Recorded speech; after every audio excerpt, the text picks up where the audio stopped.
우리를 창조하시고 또 돌봐주시는 하나님 아버지, 우리가 살고 있다고 하지만, 당장 1초 앞도 내다보지 못하고 숨만 쉬고 있는 그런 존재들일지도 모릅니다. 살아있는 이때에 아버지를, 아버지와 연결된 생활을 할 수 있도록 도와주시고, 그래서 혹시 저희가 죽을지라도 아버지께서 주시는 그 생명의 부르심에 응답할 수 있도록 인도해 주시옵소서. 이 시간 아멘.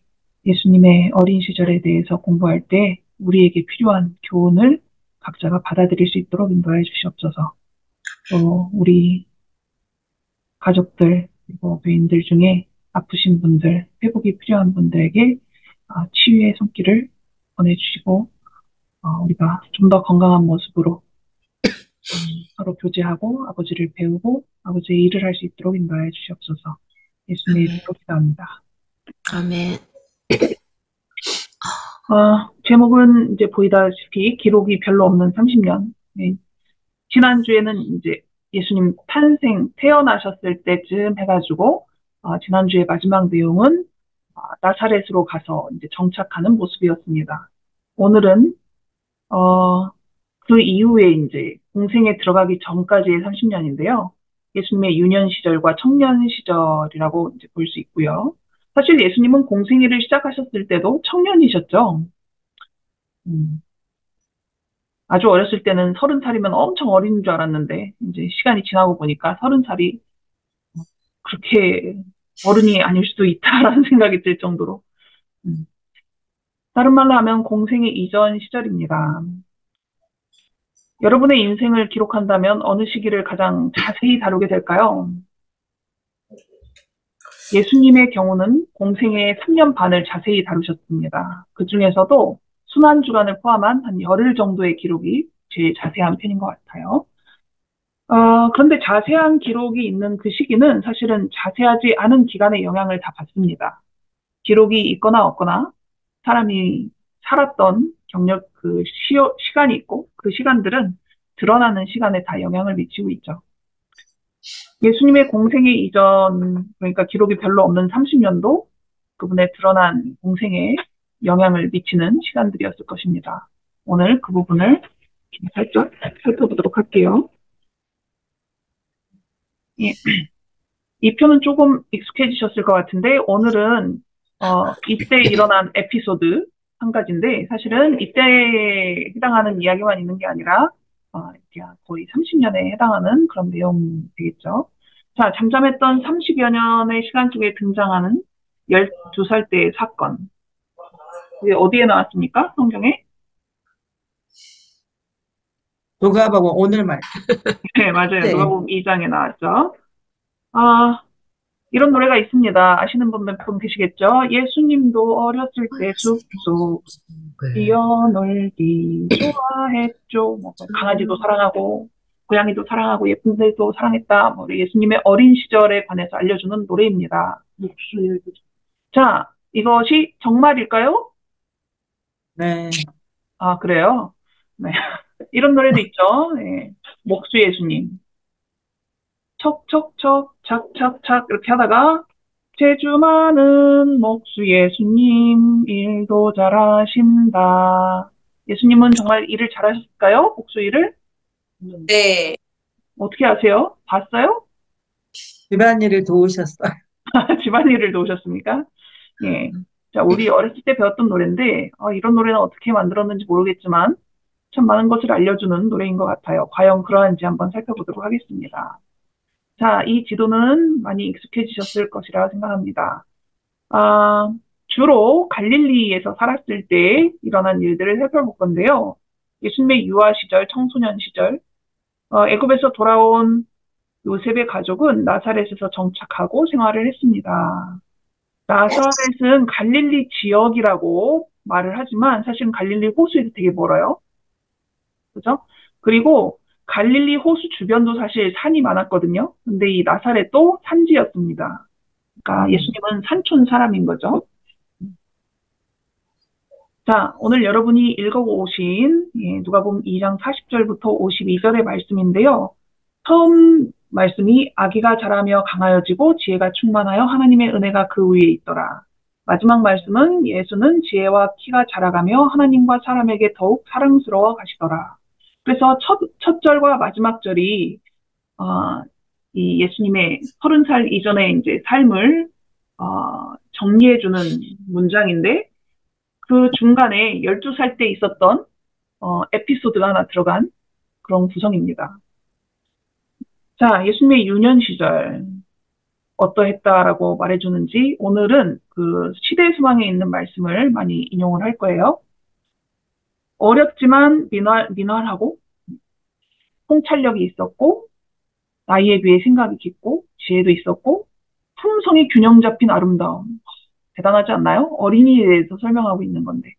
그래서 마리아가 자기가 성령으로 잉태하여 낳은 아이였기 때문에 잘 기르기 위해서 노력을 했지만 그렇다고 마리아가 항상 이것을 늘 기억하고 살았던 건 아닌 것 같아요.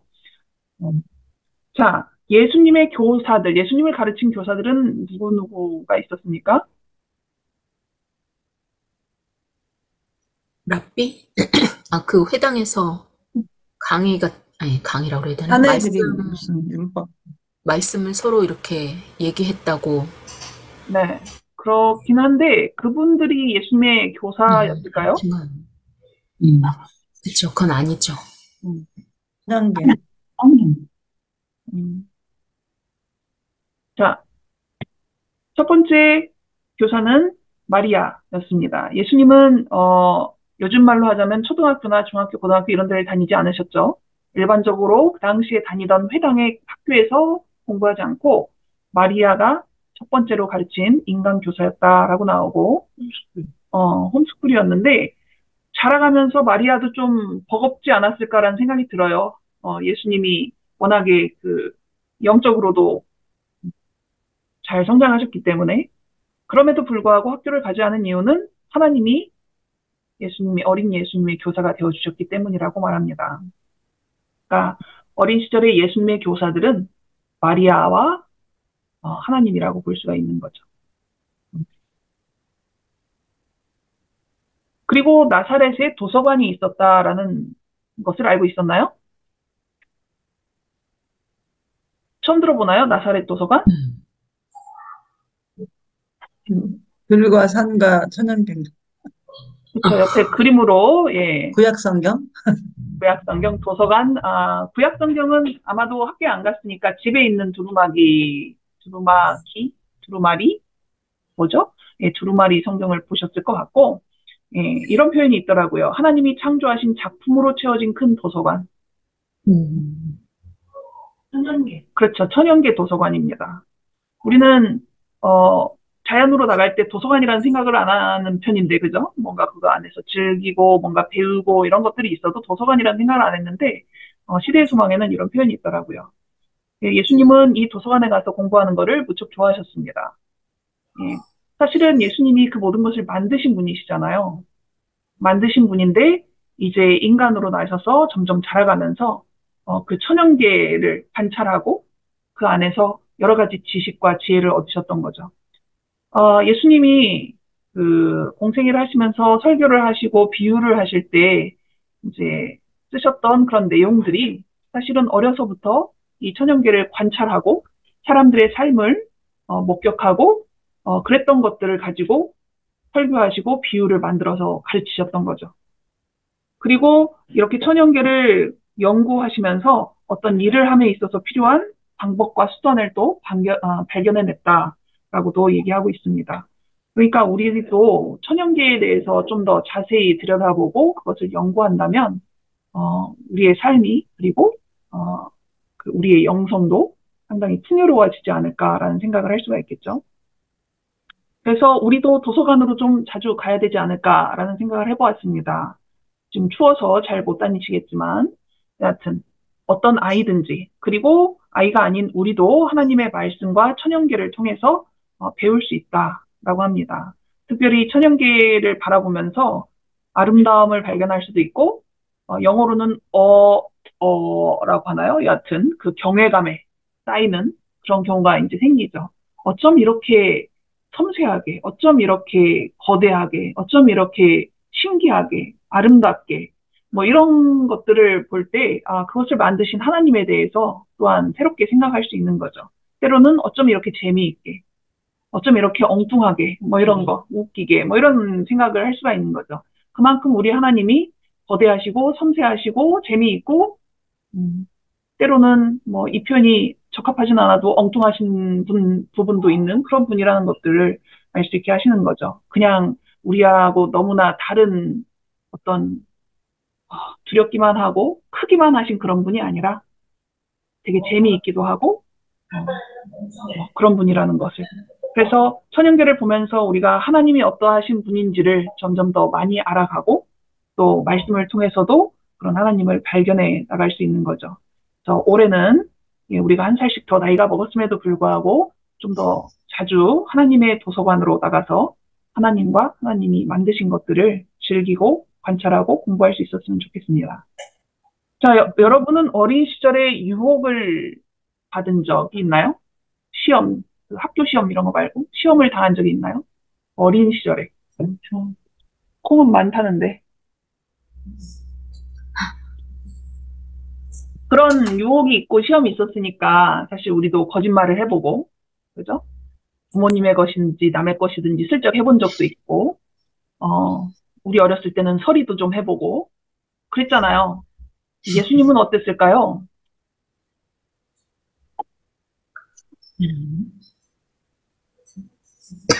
예수, 시험을 안 받으신 게 아니라 다 패스하셨죠. 예. 다 100점으로 통과했을지도. 아, 사탄에게 있어서는 이 예수라는 존재가 너무나 눈엣 가시 같은 존재였겠죠. 헤롯을 통해서 사실은 예수님을 죽이려 했으나 실패했고, 그죠?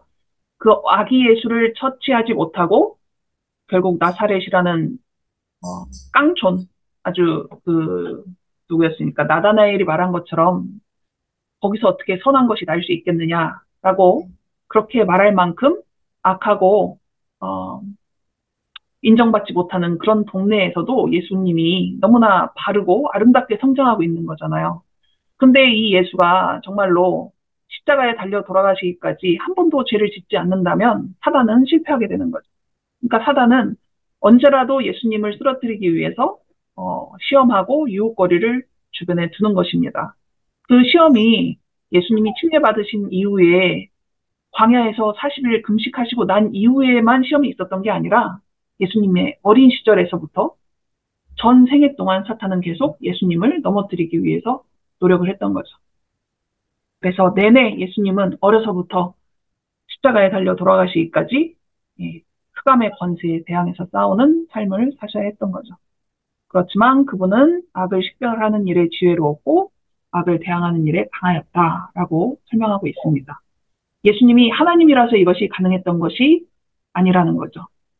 우리도 그렇게 될 수 있다라는 것을 보여주시기 위한 한 완전한 인간으로서의 모본을 보여주시는 분이 바로 예수님이시죠. 동시에 예수님은 우리처럼 아까 이영숙 집사님이 어떻게 직장 생활을 하나 몰라 뭐 이런 얘기를 하셨는데 예수님은 자신의 직장에서도 완전한 일꾼이었다라고 이야기합니다. 어려서부터 목수였던 아버지 요셉과 함께 일을 하고 도와드리고 일을 배우고 사실 유대인들은 아무리 집안에 돈이 많아도 각자가 어떤 기술을 배우는 것을 당연한 것으로 여겼다라고 하죠. 예, 그래서 사도 바울 같은 경우에도 천막 짓는 법을 배운 것이 사도 바울은 집안이 그렇게 어렵지 않았을 거라고 배운 것 같아요. 그럼에도 불구하고 그렇게 노동을 하는 어떤 기술을 익히도록 했다라고 합니다. 예수님은 이제 목수로서의 일을 배우시면서 그냥 일을 하셨을 뿐만이 아니라 체력을 잘 유지하고 건강하게 일하는 방법을 배우셨다라고 그랬어요. 그래서 아까 품성이 아름다웠다라고 했는데 품성이 완전했던 것뿐만이 아니라 자신이 생활에서 해야 되는 그런 일에도 완전하기 위해서 노력하시고 그런 일들을 통해서 하나님이 인간에게 죄를 짓기 전에 이미 노동을 주셨잖아요. 그 하나님이 인간이 되셨을 때도 노동이 축복임을 자기 삶을 통해서 드러내신 거죠. 사실 우리도 그렇고 많은 그리스도인들도 어, 세상의 풍조를 따라서 편한 거를 더 추구를 하는 경우가 많잖아요. 그렇지만 예수님은 자기가 지어야 될 그런 수고와 책임을 회피하지 않았다라고 말씀을 하십니다. 그리고 그런 것이 예수님을 따르는 사람들에게도 그것이 그만큼 똑같이 은혜가 되고 훈련을 통해서 개발되어야 될 수 있다라는 것을 보여주신 신뢰가 된 거죠. 시간이 없어서 제가 여기 적은 것도 다 읽을 수 없을 것 같아요. 그리고 일을 하실 때는 즐겁고 재치 있게 하셨대요. 공부하는데. 하나밖에 안 됐다. 땡큐. 오케이. 자, 이거는 많이 들어보신 문장일 텐데, 그분은 결코 하늘 사물을 생각할 시간이 없을 만큼 세상의 관심사에 몰두하지 않으셨다. 그분은 자주 시와 하늘의 노래를 부름으로 마음속에 있는 기쁨을 표현하셨다. 바쁠 때가 많잖아요. 예수님도 바쁘셨을 거예요. 왜냐하면 가난하셨기 때문에 일을 열심히 하지 않으면 생계가 그렇게 쉽게 유지되지 않는 그런 가난 속에서 사셨습니다. 그렇다면 예수님도 부지런히 열심히 바쁘게 일하셨을 테지만 그렇지만 우선순위를 잘 정해놓고 하늘 사물을 생각하고 아버지의 말씀을 공부하고 그리고 여기서 나오는 시와 하늘의 노래는 주로 시편에 해당하는 내용이었을 것 같아요. 그런 것들을 자주 부름으로 마음속에 있는 기쁨을 표현하셨다라고 했습니다. 자, 여러분들도 자주 찬미를 부르면서 기쁨을 표현하셨으면 좋겠어요. 저는 요즘 성경학교 준비하느라고 평소보다 좀 더 많이 중얼거리는 것 같은데 아주 좋습니다. 자, 그렇다면 그래도 예수님의 30년 기록이 너무나 부족하지 않나라는 생각이 들 때가 있나요? 그렇잖아요. 30년. 내 삶을 생각해봐도 내가 내 인생을 써도 그거보다는 많이 쓸 것 같아요. 뭐 대단한 일이 없어도. 그죠? 그런데 예수님은 그 죄 없는 유년 시절, 청소년 시절을 보내셨는데 왜 이렇게 기록이 없을까? 좀 아쉽다라는 생각이 들 수도 있죠. 근데 신기하게도 이런 문구가 있습니다. 아이의 생애는 조용하고 단순할수록 곧 인위적인 흥분에서 떠나고 자연에 조화될수록 심신의 활력과 영적 능력에 더 유리하다. 그리고 그것을 가르쳐주기 위해서 그분의 유년 시절에 대해서 성경이 많은 부분 침묵을 지키기로 한 것이. 그저 아주 짧은 유년 시절의 기록으로 우리는 예수님의 어린 시절을 상상은 하지만 그걸 통해서 알 수 있는 것은 참으로 조용하고 단순하고 천연계 속에서 또 부모님께 순종하면서 살았다. 이 정도만 알고 있어도 그것이 오히려 큰 교훈이 된다는 거죠. 사실 점점 시대가 갈수록 아이들의 삶이 복잡해지고 정신없어지고 그다음에 세상 것들에 많이 노출이 되잖아요. 그렇지만 예수님은 매일매일이 되게 단순하고 비슷비슷한 삶이었음에도 불구하고 오히려 더 품성이 아름다웠고 그 삶이 우리의 모본이 되었다라는 것입니다. 사실은 아까 이제 병원에서 돌아가신 분 이야기를 잠깐 했는데 그분의 짐을 같이 정리하면서 저는 들었던 생각이 어떤 면에서는 되게 부러웠어요. 정말 자신이 언제 죽어도 정리되어 있고 단촐하고 검소하다라는 그 삶으로 딱 정리가 돼서 보여지는 거잖아요. 그렇게 살 수 있다는 것 자체가 저는 되게 부끄럽기도 하고 부럽기도 하고 그랬거든요. 예수님의 어린 시절도 굳이 뭐 자세히 쓰려고 했어도 이런 단순한 그런 삶이 많이 반복이 되지 않았을까라는 생각을 해봅니다. 그럼에도 불구하고 그 안에서 하나님과 가까이 교제하고 아름답게 성장했다는 거죠. 자, 이번에는 이제 12살 때의 에피소드. 자, 6월절에 예루살렘으로 여행하는 장면이었습니다. 6월절은 유대력으로는 1월에 있지만 현대의 달력으로 하면 3월 말이나 4월 초에 아름다운 봄날이었습니다. 우리도 봄이 되면 꽃놀이 가고 싶고 여행 가고 싶고 그러잖아요. 이 유대인들에게는 이 6월절이 상당히 행복한 그런 절기였어요. 왜냐하면 그 의미 자체만 봐도 출애굽을 하면서 생긴 그 절기잖아요. 출애굽도 기쁜 일이고 그때부터 하나의 나라로서 하나님이 그들을 이제 취급하신 거잖아요. 건국의 기념으로 만들어진 절기였기 때문에 기쁨의 절기였죠. 그리고 12살은 유년기와 청소년기의 분기점으로 생각을 했답니다. 우리도 지금 비슷하죠? 그래서 주로 우리도 이제 침례식 어렸을 때 받을 때 12살을 기점으로 자주 이제 이야기를 하고 있고, 초등학교에서 중학교로 넘어가는, 그죠? 유년에서 청소년기로 넘어가는 그런 시점. 이 시점에 남자아이들을 주로 하나님의 아들이라든가 율법의 아들이라고 불렀대요. 근데 진짜 예수님께서 하나님의 아들이다, 내가 하나님의 아들이다라는 것을 인식하셨던 시점이 이때입니다. 예, 물론 그 전에도 뭔가 어머니를 통해서 들은 이야기도 있고 그랬을 수 있지만 이번에 그 12살이 되어서 처음으로 유월절을 참가하면서 그 안에서 자신의 사명을 깨닫게 되는 중요한 시점이 돼요. 자, 여기에 회색으로 나와 있는 것들은 큰 도로들이에요. 이렇게, 이거는 좀 검은색으로 돼 있지만. 그런데, 갈릴리에서 직선 코스가 있었는데, 아마 이렇게 이 코스로 가지는 않았을 것입니다. 갈릴리에서 이렇게 사마리아. 옆으로 삐져나와서 예루살렘으로 갔을 거예요. 예, 추쌤이 얘기했는데, 이 중간이 사마리아 지역이죠. 유대인들과 사마리아인이 오래도록 사이가 좋지 않았기 때문에 유대인들은 사마리아 지역을 피해서 다니는 경향이 있었죠. 그러다 보니까 아마 이런 식으로 여행을 하지 않았을까라고 예측을 해봅니다. 6월절은 행복한 명절이었어요. 출애굽을 기념하고 그 출애굽이 죄인이 된 인류가 구속을 받는 그런 실물 교훈이 되잖아요. 그래서 이 6월절에 보이는 모든 것들이 다 구주를 상징하는 거였죠. 그런데 당시의 유대인들에게는 그냥 형식으로 자기 행복한 어떤 날이 되는 거죠. 사실 우리도 추석이나 설날 이런 거 그냥 명절이니까 쉬고 먹고 그러는 거지 그 의미를 크게 생각하지 않잖아요. 그런 명절뿐만이 아니라 제헌절이나 개천절이나 이런 날 돼도 빨간 날이라서 좋지 그 의미를 크게 생각하지 않잖아요. 몇몇 사람들 빼고는.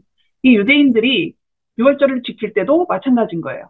그날은 아주 즐거운 빨간 날인 거죠. 예. 그렇지만 그 6월절에 참가한 예수님한테는 너무나 의미가 있었던 그런 날이었습니다. 10분 동안 끝낼 수 있을까 모르겠네요. 자, 처음으로 6월절에 참가를 해서 예수님이 그 6월절에 이루어지는 모든 예식들을 되게 주의 깊게 살펴보시는 거예요. 그러면서 그 안에서 자신에 대해서 알려주는 거잖아요. 그 6월절의 모든 것이. 그것이 그분의 마음속에 다 담기는 겁니다. 그리고 깨닫게 되는 거예요. 내가 가야 할 길, 내가 이루어야 할 길, 저렇게 표상으로 있는 것이 실제로 나한테 돼야 되는 그런 것들을 깨달은 거죠. 당신의 사명의 신비가 구주에게 공개되고 있었다. 자, 그런데 그 6월절이 끝나고 나서 특별 수업이 있었죠. 네, 랍비들이 이제 그 학생들과 함께 모여서 토론식으로 수업을 주고받는 그러한 일이 있었는데 예수님이 그 모임에 참가를 한 거죠. 사실 만약에 우리 예배 시간에 목사님 설교하시는데 신이진이 갑자기 일어나가지고 교회 통로를 왔다 갔다 하면은 사람들이 저거 뭐야? 그렇게 생각했지만 하나나 아윤이가 왔다 갔다 하면은 우리 다 귀엽다고 한번 웃고 그러잖아요. 예수님이 만약에 어른이었으면은 이때에 예수님과 같이 있었던 랍비들이 예수님을 곱게 보지 않았을지도 몰라요. 그렇지만 어린 아이였기 때문에 그리고 그 랍비들이 가르치는 내용에 주의를 기울이고 질문을 하는 방식으로 이제 그들과 함께 이야기를 했기 때문에 랍비들이 거부감 없이 그죠 위협감을 느끼지 않고 예수님의 말을 들었던 거죠.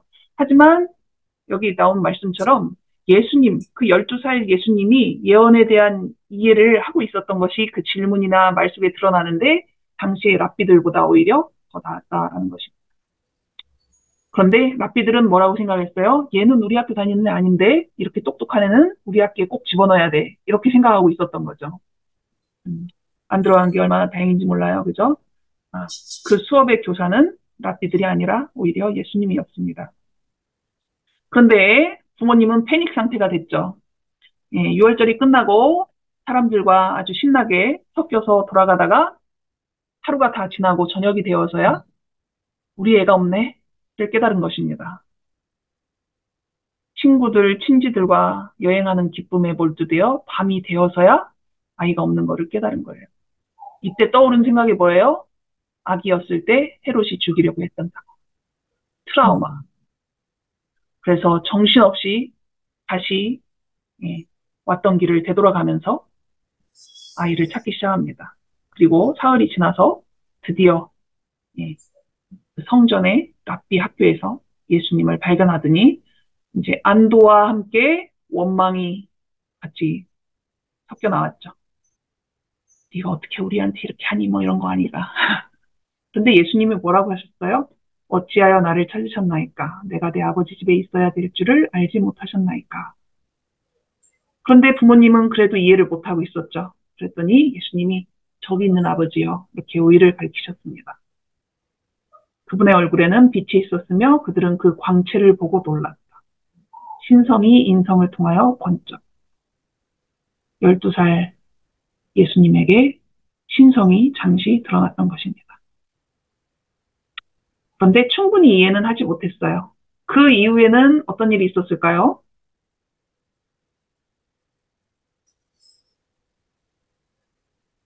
자, 일단은 그 장면을 조금 더 보도록 할게요. 그들은 예수님의 부모들은 잠시라도 잊어서는 안 될 그분을 온종일 잊고 있었다.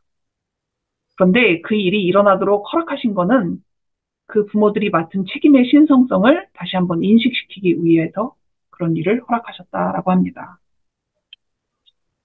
그들이 12년을 그 어린 예수를 키우면서 내가 키우고 있는 이 아이가 하나님이 보내주셔서 세상에 구세주로 왔던 그런 내용들을 잊어버릴 때가 많이 있었던 거예요. 네.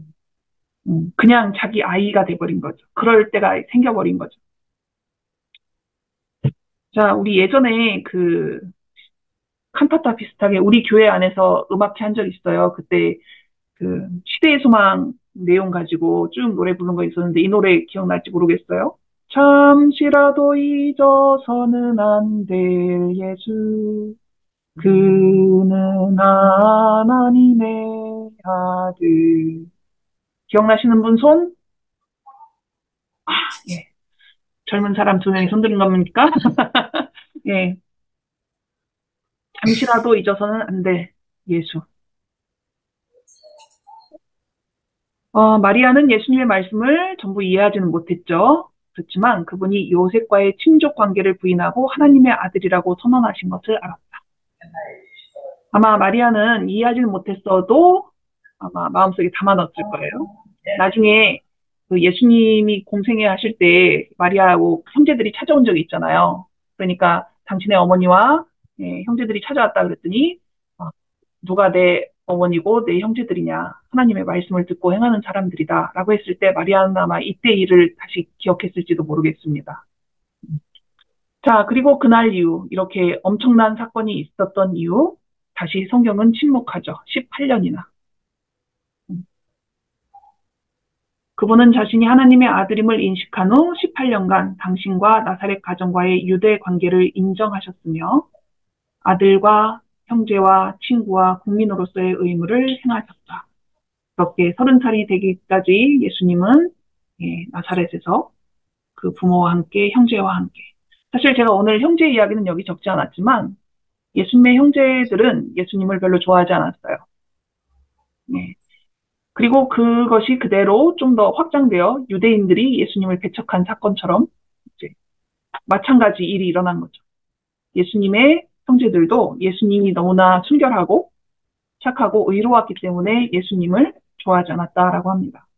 그리고 공생애를 하실 때도 그 일을 그대로 백성들, 특히 지도자들에게서 당한 거죠. 자, 오늘은 이렇게 예수님의 어린 시절을 보았습니다.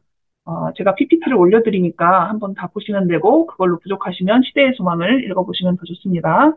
우리는 쓸데없는 잡담과 험담과 기도의 등한으로 말미암아 단 하루 동안의 구주에게서 떠나가게 되며 잃어버렸던 평안을 다시 회복하려면 여러 날을 슬퍼하면서 그분을 찾아야 할 것이다.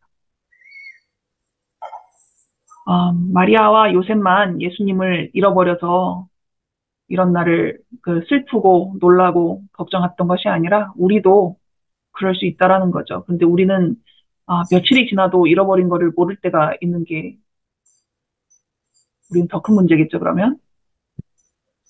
자, 오늘은 예수님의 유년 시절부터 청년 시절까지를 보았는데요. 제가 리뷰라고 적어놨는데 제가 단어를 하나 이렇게 띄울 때마다 어떤 내용이 머릿속으로 이렇게 지나가는지 보시면 됩니다. 말씀을 하실 거는 시간이 안 될 것 같고, 자, 예수님의 어린 시절 성품이 어땠는지, 공부는 어떻게 하셨는지, 일은 어떻게 하셨고, 어떤 시험을 받으셨는지, 누가, 그다음에 일상생활은 어떠했는지, 12살 때는 어떤 일이 있었고, 그 6월절에 예수님이 무엇을 보셨고, 사명을 발견하셨다고 그러는데, 어떤 사명이었을까? 그리고 예수님은 잃어버린 바 되지 않았지만, 요셉과 마리아 입장으로 보면 예수님이 미아가 되었던 거죠. 사건, 그리고 그런 사건들이 우리에게 주는 교훈이 무엇인가를 생각해 보시면 되겠습니다. 그리고 이렇게 생각난 것들을 카톡에 적으시면 되겠습니다. 오늘은 김지아 집사님이 결석이라 제가 기도하겠습니다. 아버지 하나님, 아주 짧게 기록된 예수님의 어린 시절이지만 엘렌 G. 화이트의 글을 통하여 조금 더 많은 것을 또 조금 더 깊이 생각해 볼 수 있었습니다. 저희에게 주시는 교훈을 기억하게 도와주시고 그 교훈에 알맞게 살 수 있도록 인도하여 주시옵소서.